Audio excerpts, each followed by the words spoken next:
Hey everyone, कैसे हो आप लोग। तो हम लोग घटना चक्र के द्वारा जो है मापक और इकाई के बारे में पढ़ रहे हैं, है ना।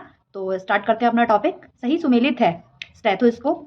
सही सुमेलित है स्टेथोस्कोप हृदय की ध्वनि सुनने के लिए। स्टेथोस्कोप का प्रयोग क्यों करते हैं हम लोग? हृदय की गति सुनने के लिए। ठीक है, नेक्स्ट है हमारा स्फेग्नोमैनोमीटर। किस लिए यूज करते हैं? रक्तचाप मापने के लिए।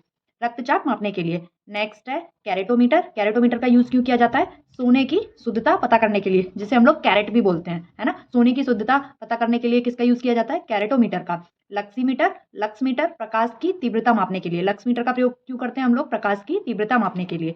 ठीक है, नेक्स्ट रक्तदाब नापने के यंत्र का नाम है। अभी हमने ऊपर पढ़ा ना, रक्तदाब नापने के यंत्र का नाम क्या है? स्फिग्नोमैनोमीटर। ठीक है, रक्तदाब नापने के यंत्र का नाम क्या है? स्फिग्नोमैनोमीटर। नेक्स्ट, रडार उपयोग में आता है। रडार उपयोग में आता है। किस उपयोग में आता है?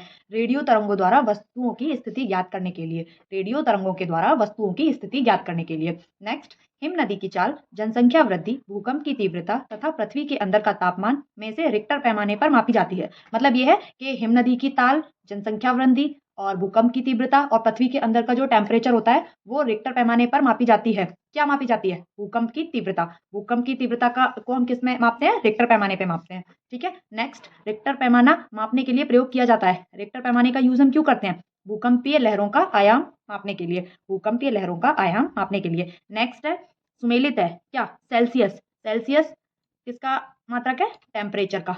किलोवाट किसका मापक है? विद्युत का। RH गुणक ब्लड का। RH गुणक ब्लड का। और रिक्टर पैमाना भूकंप का। रिक्टर पैमाना किसका है? भूकंप का। ये तो काफी पूछा जाता है एग्जाम्स में।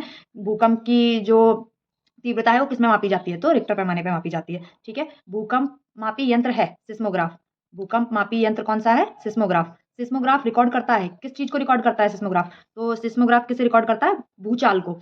सिस्मोग्राफ किसे रिकॉर्ड करता है? भूचाल को। नेक्स्ट, भूकंप सिस्मोग्राफ। ऊंचाई अल्टीमीटर। प्रतिरोध ओम। प्रतिरोध किसका मात्रक है? ओम। प्रतिरोध का मात्रक क्या होता है? ओम, है ना। नेक्स्ट, फेदोमीटर समुद्र की गहराई।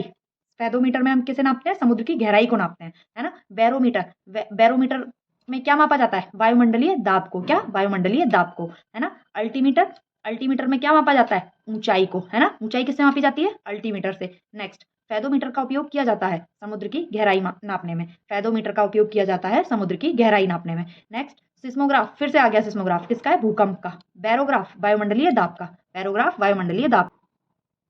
मैनोमीटर। मैनोमीटर दाब का। कार्ब्यूरेटर आंतरिक दहन इंजन। कार्ब्यूरेटर आंतरिक दहन इंजन। और कार्डियोग्राम हृदय की गति। हृदय की गति किस में नापी जाती है? कार्डियोग्राम में, है ना। भूकंप तरंगों की तीव्रता। देखिए ये क्वेश्चन कितनी जगह पे दिया है ना। भूकंप तरंगों की तीव्रता किस में नापी जाती है? सिस्मोमीटर या फिर सिस्मोग्राफ। ठीक है, फोनोमीटर का उपयोग किया जाता है। फोनोमीटर का उपयोग क्यों किया जाता है? ध्वनि की तीव्रता एवं स्पंदन आवृत्ति के मापन में। फोनोमीटर का उपयोग किया जाता है ध्वनि की तीव्रता एवं स्पंदन आवृत्ति के मापन में। झूठ का पता लगाने वाला यंत्र कौन सा है? झूठ का पता लगाने वाला यंत्र कौन सा होता है? पॉलीग्राफ। नेक्स्ट, यांत्रिकी द्रव्यमान बल त्वरण कार्य ऊर्जा संवेग एवं गति। द्रव्यमान बल त्वरण कार्य ऊर्जा संवेग एवं गति, है ना। साधारण यंत्र किसी व्यक्ति की सहायता करता है। साधारण यंत्र किसी व्यक्ति की सहायता करता है कम बोलने का प्रयोग करके भी उतनी ही मात्रा में काम करने का। साधारण यंत्र जो है वो किसी व्यक्ति की सहायता करता है। कैसे करता है? कम बोलने का प्रयोग करके भी उतनी ही मात्रा में काम करने में। ठीक है, एक व्यक्ति एक संवेदनशील तराजू पर खड़ा है। यदि वह गहरी सांस अंदर लेता है तो तराजू की रीडिंग जो है वो घटेगी या बढ़ेगी?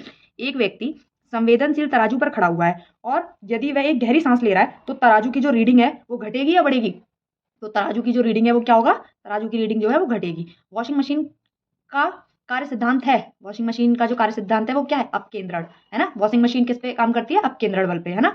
नेक्स्ट, प्रक्षालन मशीन की कार्यप्रणाली का सिद्धांत है। प्रक्षालन मशीन की कार्यप्रणाली का सिद्धांत है किस पे? अपकेंद्रीकरण पे। किस पे? अपकेंद्रीकरण पे। नेक्स्ट, विस्थापन वेग बल आयतन में से सदिश राशि नहीं है। विस्थापन वेग बल तथा आयतन में से कौन सी ऐसी राशि है जो सदिश नहीं है?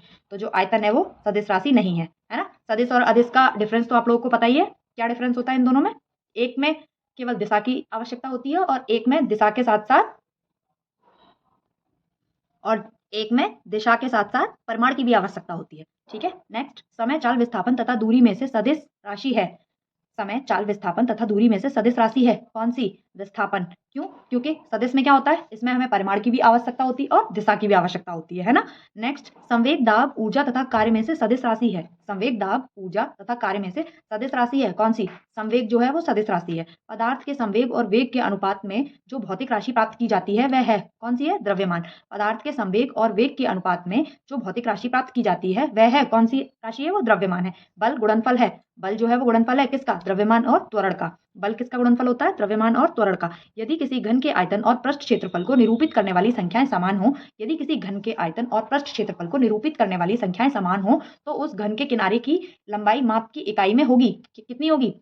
6 होगी। ऊर्जा संरक्षण का आशय है कि ऊर्जा का ना तो सृजन हो सकता है और ना ही विनाश हो सकता है। ऊर्जा संरक्षण का आशय क्या है? कि ऊर्जा का ना तो सृजन हो सकता है और ना ही विनाश हो सकता है। हवाओं की ऊर्जा होती है, हवाओं की ऊर्जा कैसी होती है? केवल गतिज होती है। हवाओं की जो ऊर्जा होती है वो केवल गतिज होती है, ठीक है? वायु शक्ति यानी विंड पावर में ऊर्जा का जो रूप विद्युत ऊर्जा में परिवर्तित होता है वह कैसा होता है? वह गतिज ऊर्जा होती है ना? वायु शक्ति में ऊर्जा का जो रूप विद्युत ऊर्जा में परिवर्तित होता है वह कैसा होता है? वह गतिज ऊर्जा होती है। एक ट्रेन जैसे ही चलना आरंभ करती है और उसमें बैठे यात्री का सिर पीछे की ओर झुक जाता है, इसका क्या कारण होता है?